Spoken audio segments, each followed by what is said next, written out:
तो प्रेगनेंसी के दौरान एग्जैक्टली ऐसा कौन सा इंसान था जिसका आपको पूरा सपोर्ट मिला? चाहूंगी कि मेरे फादर इन लॉ विलास धुमार थे, वो भी नहीं रहे हैं अनफॉर्चुनेटली, बट उन्होंने मेरा बहुत अच्छे से ख्याल रखा था। लाइक मुझे लगता है कि बेटी से भी बढ़कर उन्होंने मेरा ख्याल रखा था।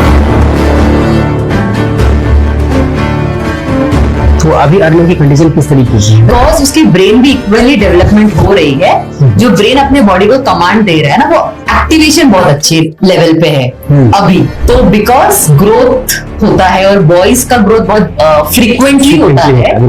अब ये जब पता चला तब कंसीव हो चुकी थी ऑलरेडी।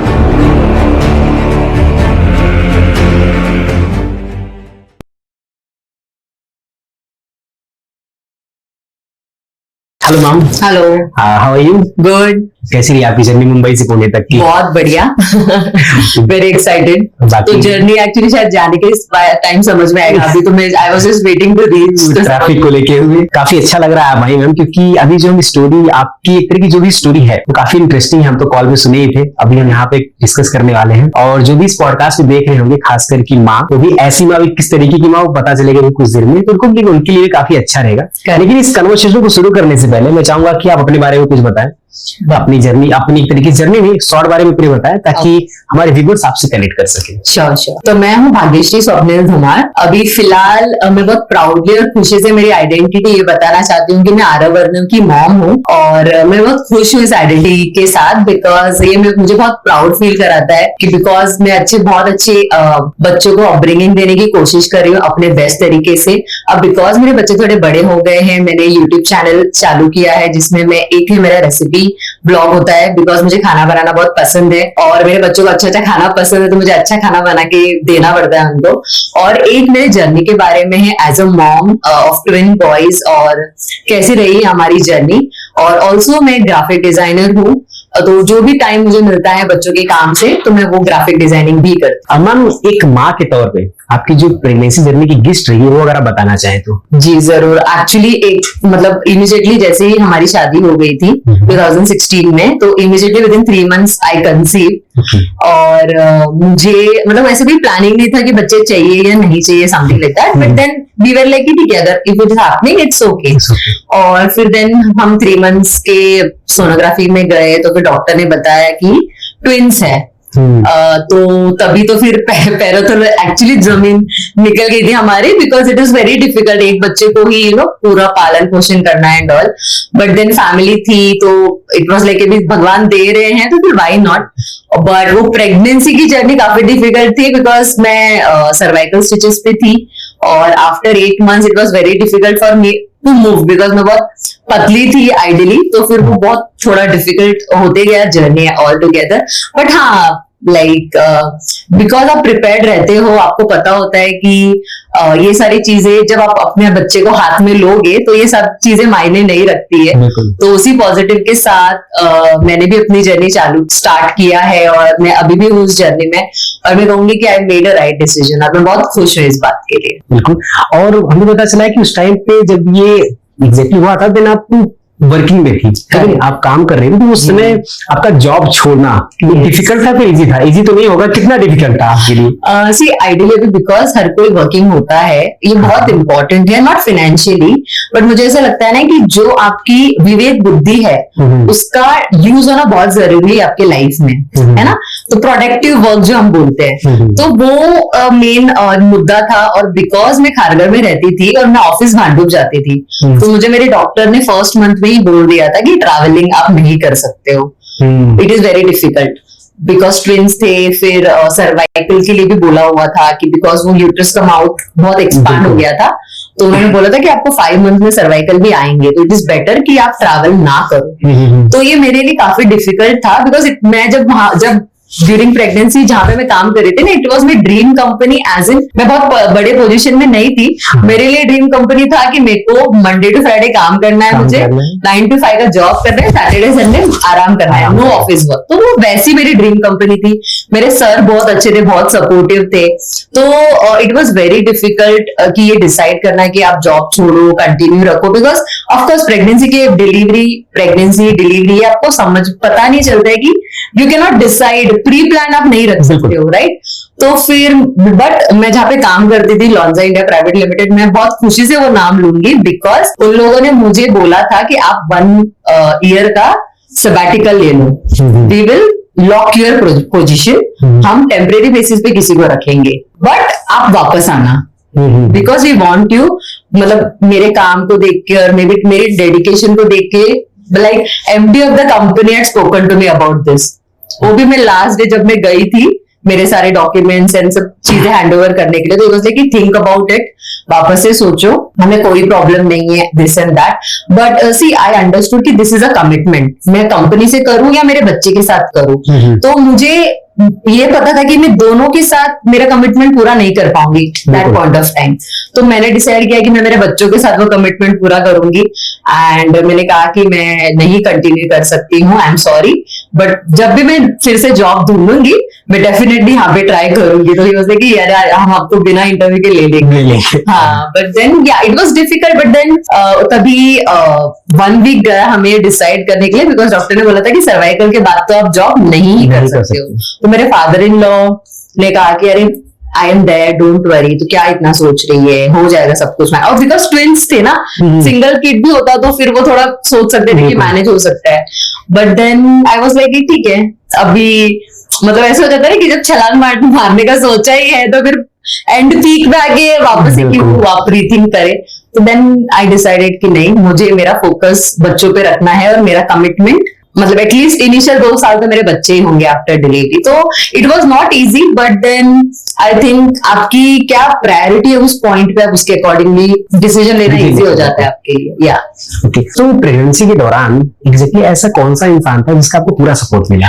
ये बहुत अच्छा सवाल है एक्चुअली, एंड मैं डेफिनेटली बोलना चाहूंगी कि मेरे फादर इन लॉ विलास धुमार थे, वो भी नहीं रहे हैं अनफॉर्चुनेटली, बट उन्होंने मेरा बहुत अच्छे से ख्याल रखा था, लाइक मुझे लगता है कि बेटी से भी बढ़कर उन्होंने मेरा ख्याल रखा था, और मेरी पूरी प्रेगनेंसी अगर स्मूथली चली है जब तक वो थे तो वो सिर्फ उनके वजह से था, लाइक मेरा खाना पीना, मेरे मूड्स, डॉक्टर क्या बोल रहे हैं, कुछ भी, या डॉक्टर ने अगर लाइक बीच में ऐसा एक स्पैन था जब एक बच्चे का ग्रोथ उतना एज एक्सपेक्टेड नहीं हो रहा था, तो डॉक्टर ने बताया था ये, बिकॉज लोग नॉर्मली बताते हैं ना ट्विंस प्रेगनेंसी बहुत इजी डिलीवरी या प्रेगनेंसी नहीं होती है, तो जो भी डिफिकल्टीज रहता है डॉक्टर्स आपको बताते हैं, लाइक ऐसे भी चांसेस होता है कि एक बच्चा सर्वाइव कर रहा है दूसरा नहीं कर पा रहा है, तो ये सारी चीजें आपको पहले ही बताई जाती है।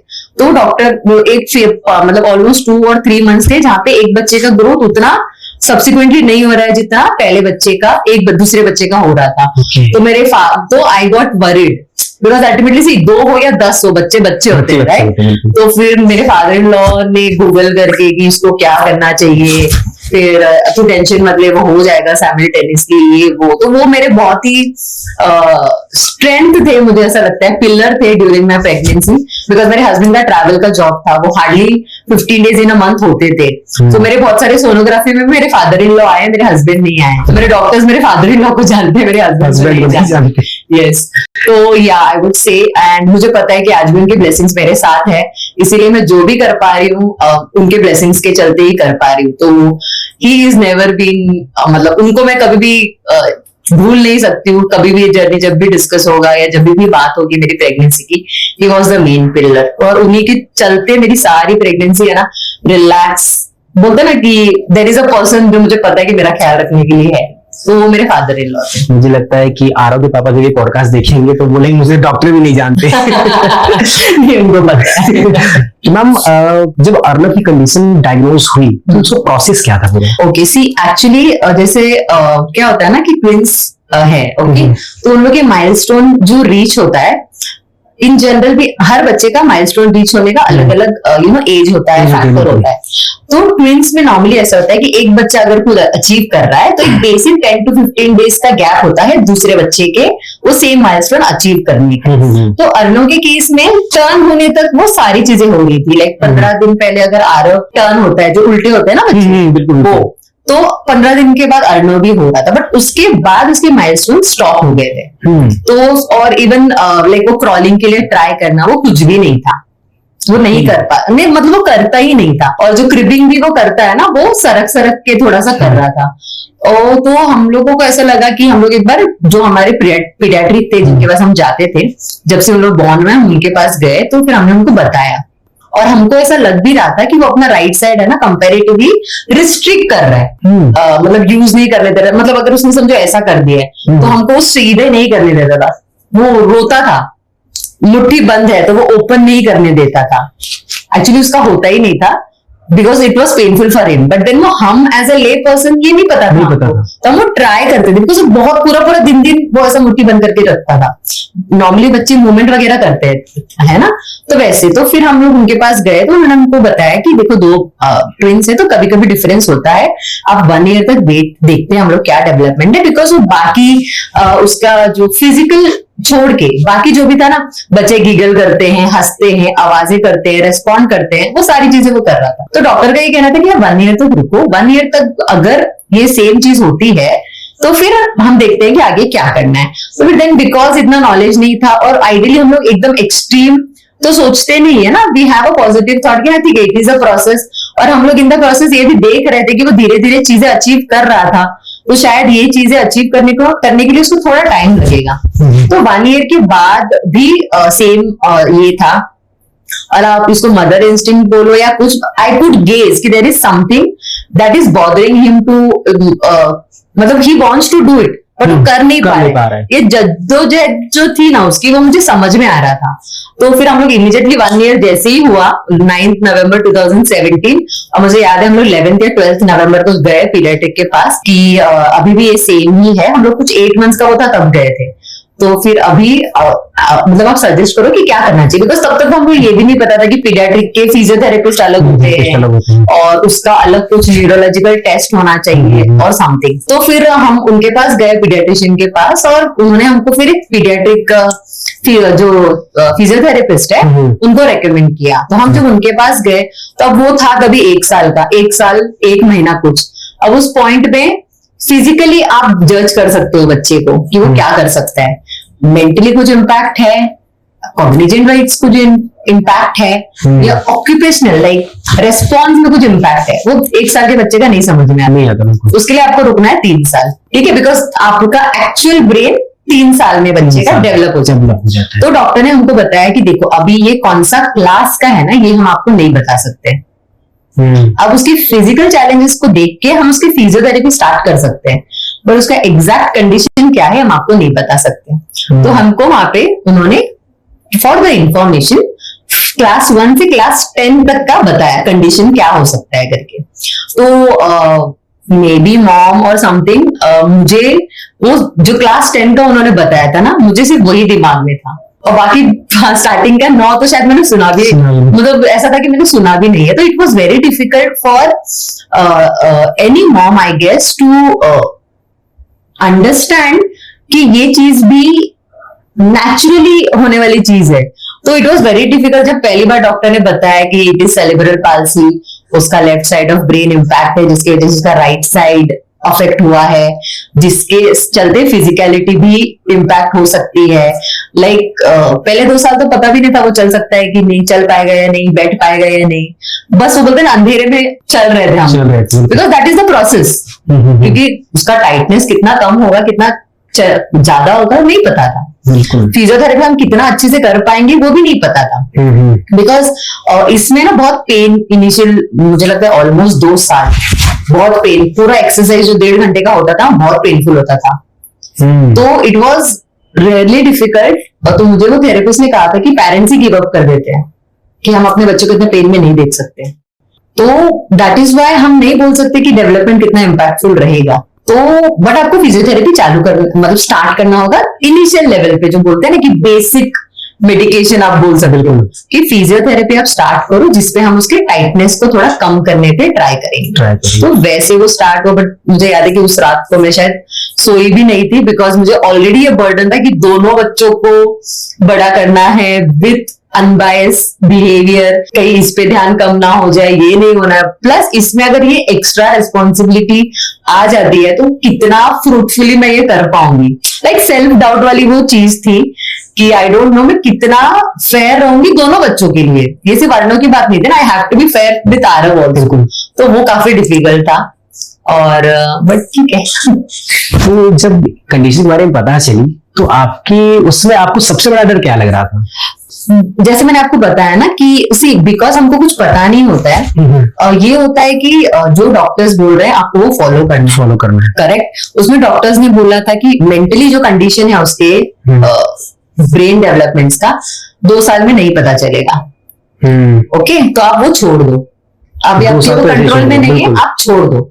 अगर वो कुछ है भी तो 3 साल तक कुछ नहीं कर सकते। ओके, फिजिकली भी ऐसा था, राइट साइड टाइट था, ठीक है, बिकॉज मसल वीक थे, तो वो राइट साइड यूज ही नहीं करता था। तो अभी आप समझो पूरा बॉडी उसका प्रॉपर है, बट वो right side he is just not using it. वो सिर्फ लेफ्ट, अब आप कुछ दो, वो सिर्फ लेफ्ट हाथ आगे करेगा, आप उसको उठने बोलो, वो सिर्फ लेफ्ट पैर यूज करता है। सो एज इफ उसको राइट हाथ और राइट पैर नहीं है। तो हमारे लिए ये प्रोसेस था 1 कि हम पहले उसका टाइटनेस कम करें, 2 उसको रियलाइज कर रहे he has a right side also, because अगर वो नहीं करवा पाए, सी अगर आपको चलना भी है तो आपको दोनों पैर में प्रॉपर बैलेंस करके ही आप चल सकते हो। बिल्कुल करेक्ट। तो वो उसके डेवलपमेंट को ही वो रोकेगा अगर वो राइट साइड को यूज नहीं करेगा तो दैट वाज वेरी डिफिकल्ट, क्योंकि हमें कुछ वेज ही नहीं दिख रहा था, कुछ डेवलपमेंट नहीं दिख रहे थे। बिकॉज टाइटनेस अगर आप कम कर रहे हो तो इसका मतलब ये नहीं कि वो क्रॉल करना चालू करेगा। अगर टाइटनेस कम हो रही है इसका मतलब ये नहीं है कि वो कुछ एक्टिविटी में डेवलपमेंट आएंगे। टाइटनेस कम है मतलब वो इंटरनली हो रहा है। तो 2.5 साल तक तो हमें रिजल्ट के नाम पे कुछ नहीं था। तो ये ऐसा था कि आप करो, रिजल्ट मिल रहा है नहीं मिल रहा है आप मत सोचो, बस आप करते रहो जब तक आप करना चाहते हो, जब तक आप कर सकते हो, जब तक आपका बच्चा आपको सपोर्ट कर रहा है आप करते रहो। तो दैट वाज वेरी डिफिकल्ट। मुझे ऐसा लगता है कि वो जब पता ही नहीं है कि इसका क्या होने वाला है। लाइक चलो अगर कुछ नहीं होने वाला है ये भी पता होगा तो अलग बात होती है, बट कुछ पता ही नहीं था। तो that was very difficult as a mom, but चल लिए हम। तो वो जब थेरेपिस्ट के साथ आपने कंसल्टिंग की तो उसमें उन्होंने कुछ बताया कि किस वजह से हुआ है? सी एक्चुअली है ना, सेरेब्रल पाल्सी जो कंडीशन है ये एक कोई स्पेसिफिक रीजन से नहीं होता है। It can be during pregnancy कि आपको कुछ शॉक लगा है, it can be during delivery, it can be post pregnancy जब सडनली सीजर्स वगैरह आते हैं। इस किसी भी पॉइंट पे अगर आपके बच्चे के ब्रेन को कुछ फ्रैक्शन ऑफ सेकंड के लिए ऑक्सीजन नहीं गया है तो ये इम्पैक्ट होना पॉसिबल है, जिसमें आपका मतलब राइट ब्रेन होता है, कभी कभी लेफ्ट ब्रेन होता है, कभी लेफ्ट राइट दोनों हो जाते हैं। तो वो उसका अपना अपना रेप्लिकेशन है, और दैट इज वाई क्लास 1 से क्लास 10 है सेरेब्रल पाल्सी में, कि वो अलग अलग कंडीशंस अलग अलग लेवल पे है। और प्लस क्या होता है ना कि अभी समझो मेरा बेटा आज 9 इयर्स का है, तो आज जो उसके चैलेंजेस है ना, नो अश्योरिटी कि 10 साल में भी उसको यही होगा। शायद हो सकता है उसने ये ओवरकम कर दिया होगा बट नए कुछ आ गए होंगे। तो ये ऐसा नहीं है बुखार है 15 दिन की गोली लो ठीक हो जाओगे। हर दिन, हर महीने, हर साल एक नया चीज आपको पता चलेगा अबाउट हिज डेवलपमेंट, जो अच्छा भी है और बुरा भी है। तो जैसे कि मैंने बताया कि क्लास अलग अलग है, 10 क्लास तक है, तो उस टाइम पे अर्णव किस क्लास में था और अभी क्या है? सी एक्चुअली कैसा होता है ना, अब ये जो डैमेज है ना ये रिवर्स नहीं होता है। जो ब्रेन का डैमेज है you can not reverse it, मतलब आप उस डैमेज को कम नहीं कर सकते, और ये डैमेज बढ़ता भी नहीं है, it is fix damage. Okay, तो ये उसकी अच्छी बात है।